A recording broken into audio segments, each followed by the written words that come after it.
বলছি এখানে উপস্থিত আছেন আমাদের শ্রদ্ধেয় আলেম শ্রদ্ধেয় পীর সাহেব চরমনাই, উপস্থিত আছেন বাংলাদেশ ইসলামী আন্দোলনের বিভিন্ন পর্যায়ের নেতৃবৃন্দ। সকলকে আবারও সালাম জানাচ্ছি, আসসালামু আলাইকুম ওয়া রাহমাতুল্লাহ। 5ই আগস্টের পরে আজ 6টি মাস অতিক্রম হয়েছে। 5ই আগস্টের পূর্বে সর্বপ্রথম শাহবাগে আমাদের পক্ষে যিনি মিছিল নিয়ে এসেছিলেন তিনি পীর সাহেব চরমনাই। সেদিন প্রেসক্লাবের সামনে থেকে যখন আমরা শাহবাগে অবস্থান করছিলাম, পুলিশের রক্তচক্ষু উপেক্ষা করে সেদিন প্রেসক্লাবের সামনে থেকে চরমনাই পীর সাহেব নায়েবে আমির ফয়জুল করিমের নেতৃত্বে একটি মিছিল রেখে আমাদেরকে সাহস দিয়েছিল। আমরা সেটা ভুলে যাইনি। আমরা আজকে অভ্যুত্থানের 5 মাস পরে আজকে এখানে একত্রিত হয়েছি। এই অভ্যুত্থানের 5 মাস আগে অভ্যুত্থান চলাকালীন সময়ে যে দলগুলিকে আমরা পাশে পেয়েছি তাদের মধ্যে আজ আমরা এই জাতিগত আচরণ লক্ষ্য করছি। আমরা লক্ষ্য করছি কিভাবে আওয়ামী লীগকে পুনর্বাসন করা হবে তার নিম্নকটা সাজানোর চেষ্টা করতে দেখছি। আমরা দেখছি আমাদের ভাইয়েরা এখনো হসপিটালের ভিতরে কাটাচ্ছে। আমরা দেখছি আমাদের শহীদ পরিবারের বাবা ভাইয়েরা, শহীদের বাবা ভাইয়েরা এখনো চোখের পানি ফেলছে। এই বিভিন্ন দলের পক্ষ থেকে বলা হচ্ছে আওয়ামী লীগ রাজনৈতিক দল তাদেরকে নিয়েই আগামী বাংলাদেশে তারা রাজনীতি করবে। আমরা বৈষম্যবিরোধী ছাত্র আন্দোলনের পক্ষ থেকে সুস্পষ্ট বলছি, এত রক্ত দেওয়ার পরেও যারা আওয়ামী লীগের পক্ষে অবস্থান দিবে তাদের সাথে বাংলাদেশের মানুষের কোন সম্পর্ক নেই। বাংলাদেশের মানুষ সেই দিল্লির এজেন্ডা এই দেশে বাস্তবায়ন হতে দেওয়া হবে না। দিল্লিতে বসে বসে পরিকল্পনা করা হবে আর বাংলায় বসে বসে তার পাশাপাশি এই পরিকল্পনা বাস্তবায়ন করা হবে। সেই স্বপ্ন 5ই আগস্টের পর আর দেখা যাবে না। সেই স্বপ্ন আর দেখবেন না। বাংলাদেশের চাঁপাইনবাবগঞ্জের সীমান্ত দেখুন, বাংলাদেশের প্রতি সীমান্ত দেখুন, সীমান্তের মানুষজন এখন প্রতিরোধ করে তুলছে। দিল্লির পক্ষে এই দেশে অবস্থান করবেন, এই দেশে রাজনীতি করবেন, সেটা এই দেশের মানুষ আর মেনে নিবে না। আজকে অভ্যুত্থানের 5 মাস পরে তখন দিল্লির পররাষ্ট্র সচিব বলছে যে আগামী বাংলাদেশের নির্বাচিত সরকারের সাথে সরকার আসলে আমরা সম্পর্ক স্বাভাবিক করব। তার 2 দিন পরে দেখা যাচ্ছে একটি রাজনৈতিক দলের শীর্ষ নেতা বলছে অতি দ্রুত নির্বাচন দেন, নির্বাচিত সরকারই এই দেশের ভবিষ্যৎ নির্ধারণ করবে।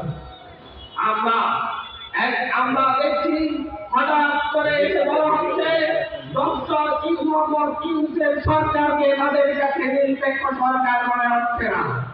তারা নতুন নিরপেক্ষ সরকার চায়, যে সরকার 1/11-তে যেরকম ভাবে কারচুপির নির্বাচনের মধ্য দিয়ে আওয়ামী লীগকে ক্ষমতার মস্তবে বসিয়ে দিয়েছিল, বাংলাদেশকে তাদের ভারতের দাসত্বের শৃঙ্খলা আবদ্ধ করেছিল, সেই রকম একটি নির্বাচনের মধ্য দিয়ে তাদেরকে এমন একটি সরকার দেওয়া হয় নিরপেক্ষ সরকারের নামে, যেটা তাদেরকে ক্ষমতায় বসিয়ে দিবে, সেই রকম সরকার তারা চায়।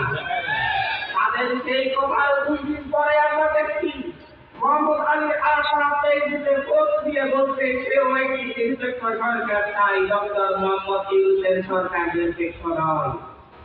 আমরা দেখছি আপনাদের ভাষার সাথে আওয়ামী লীগের ভাষা মিলে যাচ্ছে। আপনাদের লক্ষ্য উদ্দেশ্যের সাথে দিল্লির আলোচনার লক্ষ্য উদ্দেশ্য মিলে যাচ্ছে।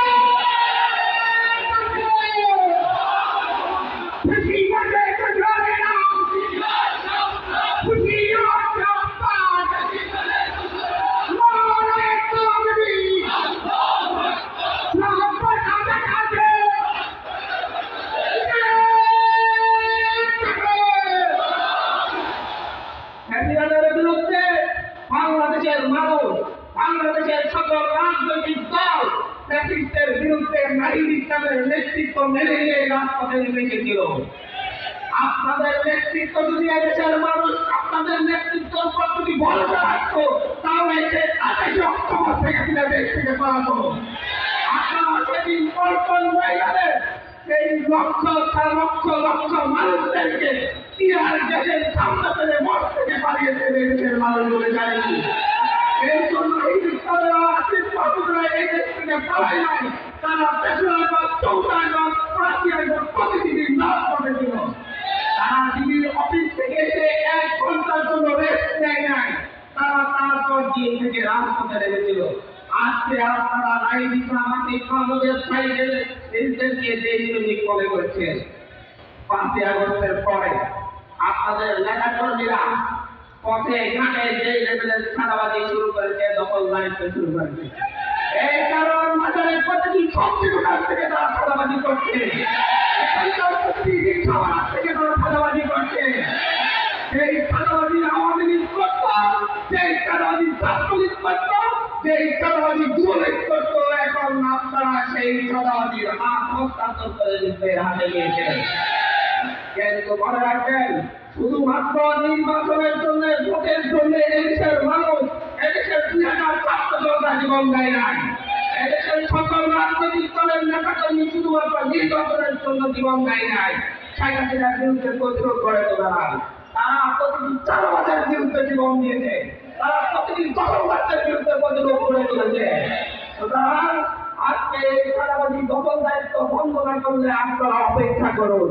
মনে করবেন না 5ই আগস্টের যে কোটি জনতা এই দেশের রাজপথে রাস্তায় রেখেছিল তারা ঘরে তুলে দিয়েছে, তারা অপেক্ষা করছে আরেকবার ছাত্রবাদ দখলদারদের বিরুদ্ধে ইসলামকে আহ্বান করবে। সেই ইসলামের আহ্বানে প্রতিটি ছাত্রবাদ দখলদারদেরকে প্রতিটি রাজনৈতিক দলের সমন্বয়ে আবার উৎখাত করা হবে। ছাত্রবাদী বন্ধ করে ঘরে ফিরুন। সেই আহ্বান শহীদদের রক্তকে আপনারা মূল্য দিন। আপনারা বাংলাদেশের প্রতিটি ইসলামপন্থী রাজনৈতিক দলকে মূল্য দিন। আপনারা ধর্মভিত্তিক রাজনৈতিক নেতাকর্মীদেরকে সম্মান করুন, তাদেরকে আওয়ামীদের ভাষায় মৌলবাদী বলে ট্যাগ দিয়ে তাদেরকে পিছিয়ে হটার চেষ্টা করবেন না। তাদের শক্তি আমাদের বাংলাদেশে ধর্ম নির্বিশেষে, ধর্ম বর্ণ নির্বিশেষে ধর্মভিত্তিক জনজীবন সকল রাজনৈতিক দল একসাথে আগামী বাংলাদেশ গড়ে তুলতে ইনশাআল্লাহ।